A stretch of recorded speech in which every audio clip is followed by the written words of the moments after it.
تم ان اتاکم عذاب اللہ بغتۃ او جہرہ هل یہلک الا القوم الظالمون۔ آپ فرما دیجئے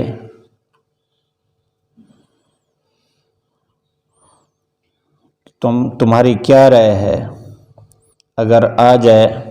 تمہارے پاس اللہ کا عذاب اچانک یا سامنے اطلاع دے کر، نہیں ہلاک ہوں گے مگر ظالم قوم۔ پچھلی آیات میں اللہ تعالیٰ نے اپنا ایک ضابطہ بیان فرمایا نافرمانوں کے لیے کہ جب کوئی اللہ کی نافرمانی بغاوت کرتا ہے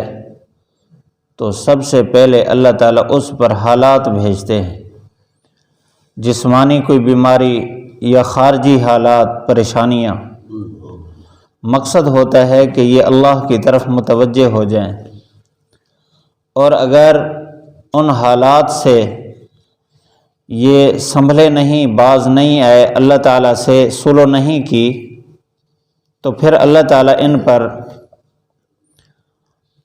ان کے دل کو سخت کر دیتا ہے۔ فلولا اذ جاءہم بأسنا تضرعوا،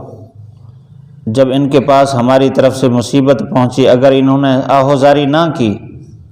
ولیکن قست قلوبہم وزین لہم الشیطان ما كانوا یعملون،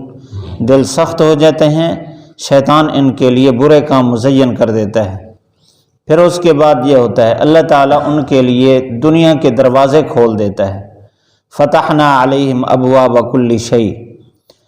تو جب دنیا میں بالکل مست ہو جاتے ہیں، اللہ کو بھول جاتے ہیں، پھر اللہ تعالیٰ کا عذاب آتا ہے اچانک۔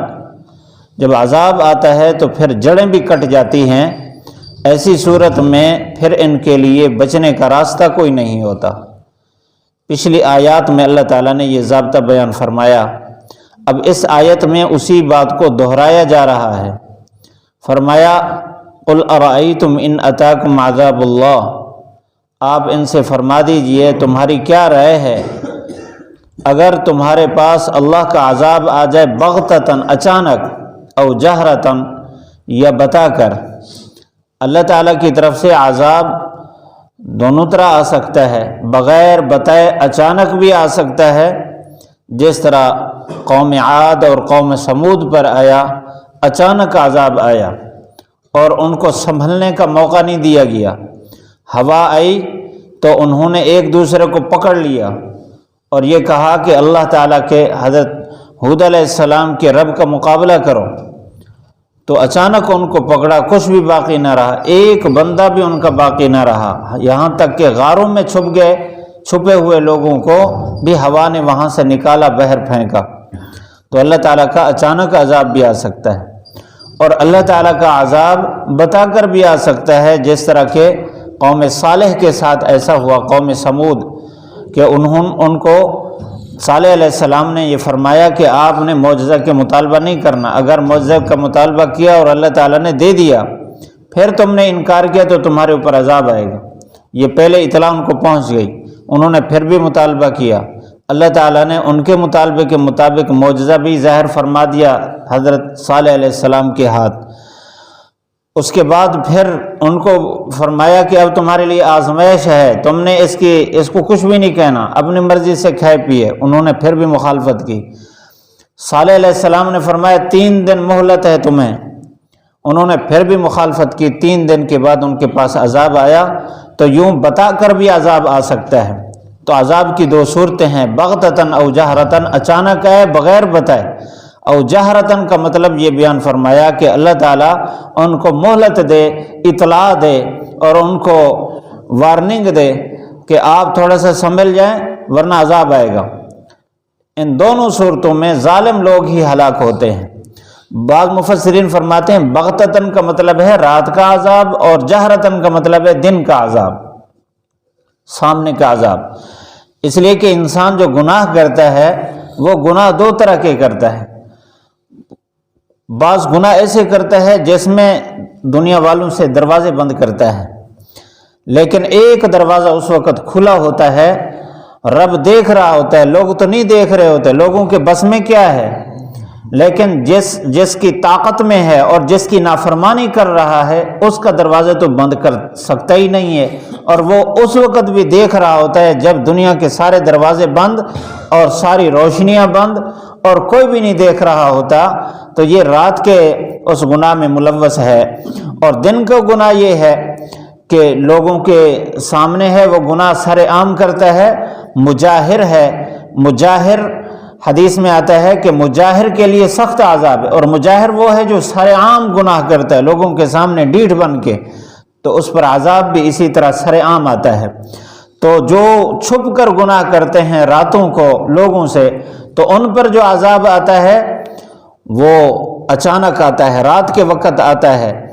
اور جو سر عام گناہ کرتے ہیں ان پر عذاب بھی سر عام آتا ہے۔ بہرحال دونوں طرح عذاب اس صورت میں هل يهلك الا القوم الظالمون، ظالم قوم ہی ہلاک ہوتی ہے، اور ظلم کا سب سے بڑا درجہ تو شرک ہے، اللہ تعالیٰ کے ساتھ شریک کرنا، ان الشرک لظلم عظیم۔ باقی جس کو ایمان نصیب ہے، جو آدمی بھی اللہ کی نافرمانی کرتا ہے، بڑی نافرمانی کرتا ہے تو بڑا ظالم ہے، چھوٹی نافرمانی کرتا ہے تو چھوٹا ظالم ہے، یہاں تک کہ اگر نماز کے اندر بھی صحیح طور پر نماز نہ ادا کی، اس نے نماز کا اہتمام تو کرتا ہے لیکن نماز کی ادائیگی صحیح نہیں کرتا، یہ بھی ایک درجے کا ظالم ہے، اس نے بھی ظلم کیا ہے، ظلم اپنی ذات کے ساتھ کر رہا ہے۔ تو اس وجہ سے فرمایا کہ اس میں ہلاک ظالم لوگ ہی ہوتے ہیں۔ یہاں ایک اشکال ہوتا ہے کہ عذاب جب آتا ہے بسا اوقات سب اس کی لپیٹ میں آ جاتے ہیں، سیلاب آیا تو اس میں اچھے برے سارے آ گئے، زلزلہ آیا اس میں اچھے برے سارے آ گئے، اسی طرح آسمان سے کوئی بجلی گری تو اس میں اچھے برے سارے جل گئے، تو اس طرح کے جو وبائیں آتی ہیں اس میں بھی سارے ملوث ہوتے ہیں اچھے برے۔ اللہ کے نبی صلی اللہ علیہ وسلم کا فرمان ہے، آپ نے اس کا حلف بیان فرمایا کہ کبھی اللہ تعالیٰ کی طرف سے عمومی عذاب آتا ہے جس میں نیک اور برے، گناہوں سے روکنے والے بھی اور گناہوں میں ملوث بھی، گناہوں سے روکے ہوئے بھی، سارے کے سارے اس میں جاتے ہیں۔ تو لیکن قیامت کے دن یبعثوا علی اعمالہم او نیاتہم، قیامت کے دن جب اٹھیں گے تو اس وقت پھر فرق ہوگا، نیک لوگوں میں شامل ہوں گے اور جنت کا راستہ لیں گے، اور جو برے لوگ ہوں گے وہ پکڑے جائیں گے۔ دنیا میں اس طرح کا جو عذاب آتا ہے اس میں ہلاک ہونے والا ہر آدمی ظالم نہیں ہوتا،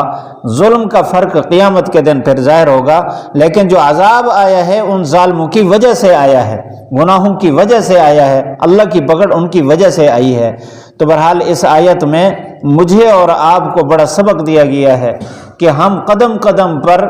ذرا سوچیں، دیکھیں کہ کہیں ہم اپنی ذات کے ساتھ ظلم تو نہیں کر رہے، قوم کے ساتھ ظلم تو نہیں کر رہے۔ اگر ہمارے سے بھی ظلم ہو رہا ہے تو پھر اللہ تعالیٰ دیکھ رہا ہے، اس کے دروازے بند نہیں، وہ ہر لمحہ ہر کیفیت کو دیکھ رہا ہے۔ ایسا نہ ہو کہ اللہ تعالیٰ کی طرف سے اطلاع پہنچی، عذاب اللہ بغتتاً اچانک بھی آ سکتا ہے کہ سنبھلنے بھی نہ دے۔ اللہ تعالی ہم سب کی حفاظت فرمائے، ہمیں اپنے اعمال کی اور قوم کی اصلاح کی فکر نصیب فرمائے۔ قل فرما دیجئے، ارأیتکم آپ کی کیا رائے ہے، ان اتاکم اگر تمہارے پاس آ جائے عذاب اللہ، اللہ کا عذاب بغتتاً اچانک، او جہرتاً یا مہلت دے کر، هل یہلکو نہیں ہلاک ہوں گے الا القوم الظالمون مگر ظالم قوم۔